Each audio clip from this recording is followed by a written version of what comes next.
Care for you फाउंडेशनचा संस्थापक CA पायल सारडा राठी यांनी समाजातील दीनदुबळे आणि वंचित घटकांच्या उन्नतीसाठी दिलेल्या योगदानाबद्दल महाराष्ट्राचे उपमुख्यमंत्री अजित पवार यांच्या हस्ते पुणे अचिव्हर्स 2023 हा सन्मान त्यांना प्रदान करण्यात आला। 2008 साली नगर येथे पायल सारडा राठी यांनी केअर फॉर यू ही संस्था स्थापन केली।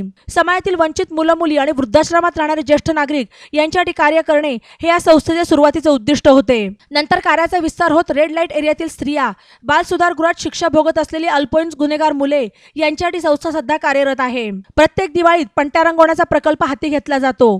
पणत्या विकून मिळालेल्या नफ्यातून मुलांना शिर्डी वॉटर पार्क, पुणे येथील इमॅजिका पार्क, मुंबई येथील डिस्नीलँड अशा ठिकाणी सहलीला नेले जाते। तसेच वृद्धाश्रमातील नागरिकांची सहल शिर्डी, पंढरपूर, अष्टविनायक या तीर्थक्षेत्रांना नेली जाते। केअर फॉर यू संस्था मुलांच्या व्यक्तिमत्व विकासासाठी ऑनलाईन इंग्रजी, गणित आणि सायन्सचे क्लासेस आणि इंग्लिश स्पीकिंगचे कोर्स घेतले जातात। अनाथ मुले शिक्षणात कुठेही कमी पडू नयेत म्हणून नृत्य स्पर्धा आणि सामान्य ज्ञान स्पर्धाही घेण्यात येतात। समाजातील दानशूर व्यक्ती कर्तव्यम फाउंडेशनचे संतोष बारणे यांचे भक्कम आर्थिक समर्थन आणि IPS कृष्णप्रकाश आणि रोशन राठी यांच्या मार्गदर्शन आणि पाठिंब्यामुळेच हे शक्य झाले असल्याची भावना पुरस्कार स्वीकारताना पायल सारडा राठी यांनी व्यक्त केली। ई नवा मराठा यूट्यूब चॅनलला सबस्क्राईब करा आणि बेल आयकॉनवर प्रेस करा।